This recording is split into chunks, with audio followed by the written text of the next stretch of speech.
Well guys, look what decided to show up. We finally got a decent little chunk of snow. Enough anyway to where we need to put bedding in the corrals. Dad's in the tractor there and I'm standing by the gate. So I'm just gonna open up all the gates for these corrals out here. We're gonna toss some bedding in.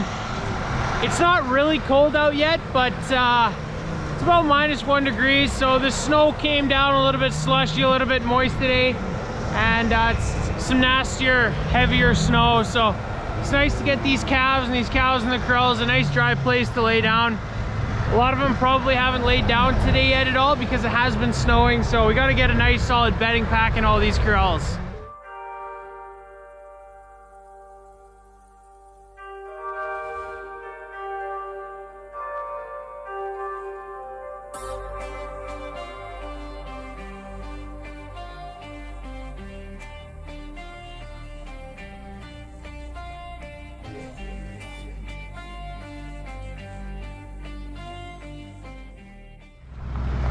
So that's our Highline bale wagon. Can load 2 bales in it. Other than the fact that that bale wagon shreds shear bolts quicker than it shreds bales, it's a solid wagon. Does a good job bedding. We really like it. We always just leave it behind our... Oh, come on, man. These steers are so loud. Oh yeah, there we go. He quit talking.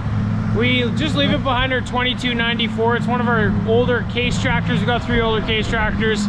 One is in front of the baler, one sometimes in front of the feed wagon, and then this one is usually in front of the box scraper during the summertime, the little yard leveling tool we got, and then in front of this thing in the wintertime. We just leave it in front of this, and that's how we bed. So every time it snows or if it gets really cold and we haven't put bedding in for a couple days, we just come through the corrals and toss some fresh straw in there for the animals out here, and they always really love jumping around in that clean, fluffy new straw.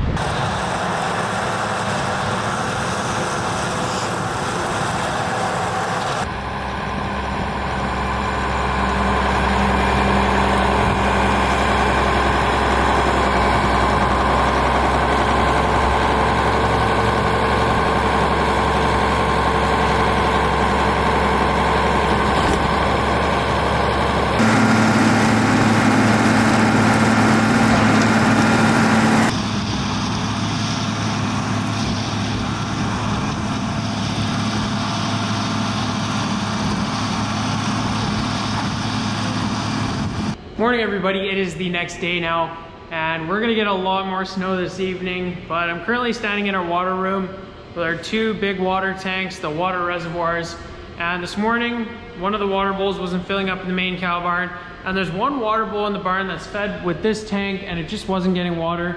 So we checked all of the control boxes on the side there, tested the power, everything had power over there, it looked good. So then we called the guy that installed this all. He very good, picked up the phone this morning. Very lucky for us, it's Sunday morning, so that's awesome that he answered. And he kind of walked us through what to look for. He said pull the pump out of the tank, check the wires, and make sure there's no broken parts of the wire or no copper showing. But right here, you guys can see the wire wore through. This is all submerged underwater. So if there's a, you know, a hole or broken part of that wire, it's just gonna stop working. There's power going to that pump and it's getting water on the wire, so it quit working, and that's what the problem was. So we're gonna splice that wire right now. Dad's getting a torch or something, and hopefully we can get it back together. So we use a splice kit to repair the wire, and then we taped around that just to make sure, maybe an extra layer of protection. But we switched the pump on and now it's working again. You can see it torque right up. So we're gonna drop it in the tank again.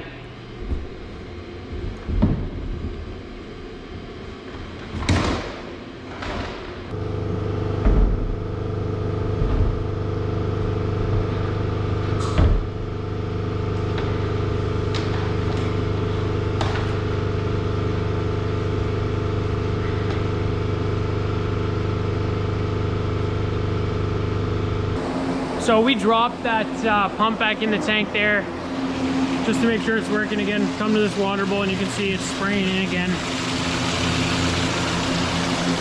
You can hear everything start up in that room also and start running again, so that's awesome. We're in one of our calf rooms right now and a lot of the pens in here, oh, they're gonna be so loud, but they think it's breakfast time. a lot of these pens are double calved because we ran out of room. So we're gonna move these double, like the younger ones of the doubles, into the clean calf room over here. So this room just got cleaned out. That's why we were just putting them double. We took the older calves out of this room, cleaned it all out, and now we're able to put those doubles in this room. We've been having a lot of calves lately, so we got to move them through here a bit quicker. And that's why we had to double them up there, because we need to make sure that we completely disinfect and sanitize this room before new calves go in. So.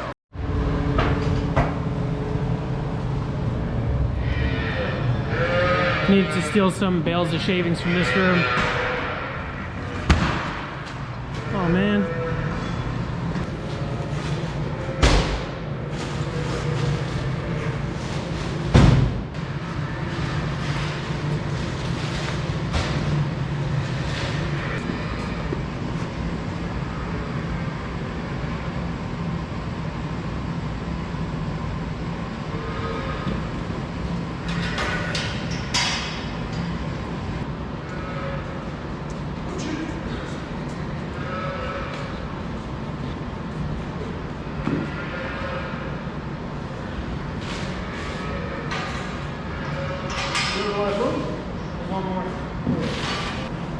So we just took 8 calves from that room, put them all in this room.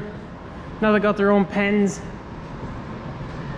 That one just peed all over me when I was carrying it. Hey, thanks, dude. This little guy's from this morning. Now we're gonna grab another calf right away and put it in here. So many calves.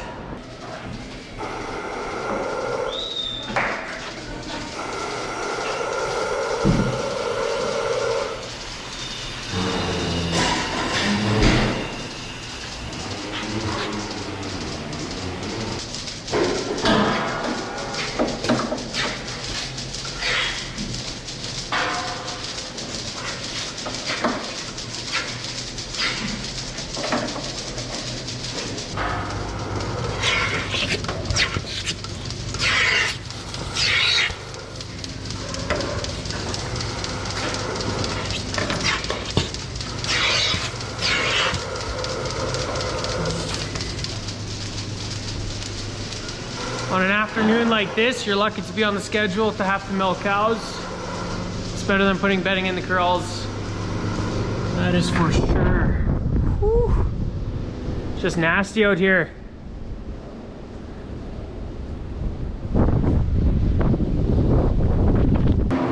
So I just put the second group into the holding area there so they can get milked. Now I'm gonna scrape it, and what we usually do, Bobcat's parked over there, we drive out of that overhead door from the sound room and come in this overhead door. But I kind of think there's going to be a massive snowdrift right over here. It's been blowing. You can see around these fans, a bit of snow is leaked in here. Just wherever there's a little crack, it's going to blow in just because it's swirling. It's so windy outside. And even at the door here, healthy amount of snow came in through there. So we'll go ahead and open this door and see what it looks like out there.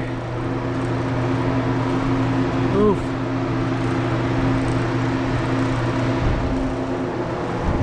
That's not too bad. I don't know, there's like a foot of snow out here. First thing I'm gonna do is grab the bucket, put it on the skid steer, and just push the snow away from the door there.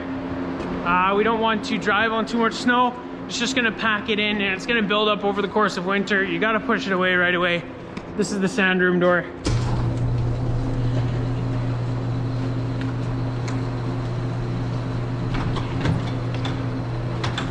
Oh, there's a snowdrift here.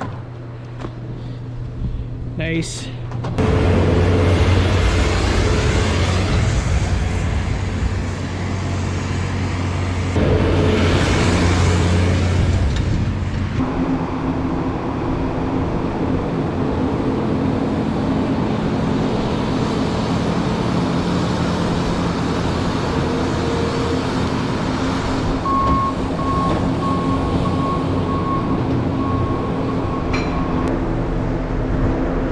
There was a massive snowdrift out here. Just kind of have to push it away so we can get in and out of this door. There is, luckily, you can see a heater in the concrete there. Can't keep the snow off of the lens here. But you can see it's melting the snow, so it's not gonna ice up right where the door goes down, which is gonna keep the door from icing shut, which we really don't want. But I'm gonna hurry up and scrape this group here.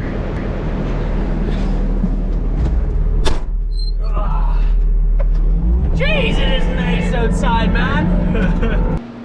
Milking's finished up, parlor's clean. Milleen's just cleaning the parlor. But the milk truck's coming tonight. There's a bit of snow out in front here. It's got to drive here. There's literally like 2 feet of snow right there. There's no way the truck's gonna be able to get up to the barn right now. So I'm gonna hop in the wheel loader, start pushing some snow. Holy man, there's a lot of snow out here.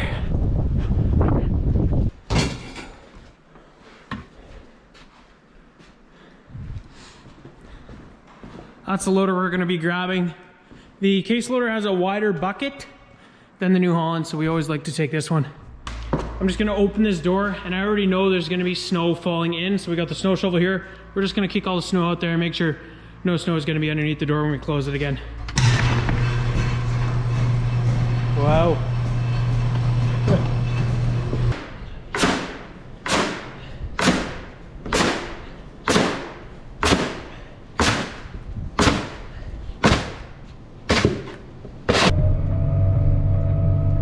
Current view right now, it's pretty gnarly. So I'm just really trying to make sure I don't scoop up too much gravel, because we didn't have time to kind of pack the first layer of snow down. We just got a whole swack load of snow off the bat. Usually we'll just kind of pack down the first snowfall we get, especially when it's only a couple inches, but when it's this much, we got to push it off of the yard, and we want to make sure we don't take off too much of that expensive gravel that we put down in front of the barn. So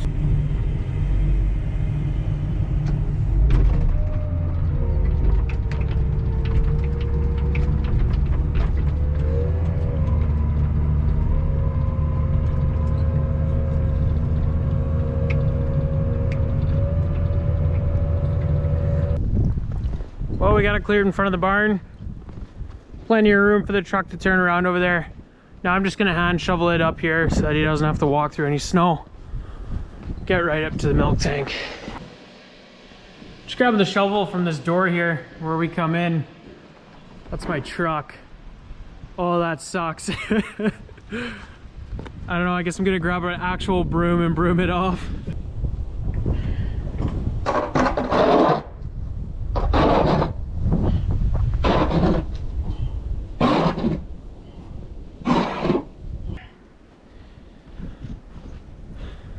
Yeah, no kidding. Shout out to those milk truckers that are going to be driving out in this weather. It's pretty intense, but that's going to be it for today's video, guys. If you enjoyed, be sure to hit those like and subscribe buttons down below. Check out the Instagram @SaskDutchKid, and I hope to see you guys in the next video. Thanks for watching.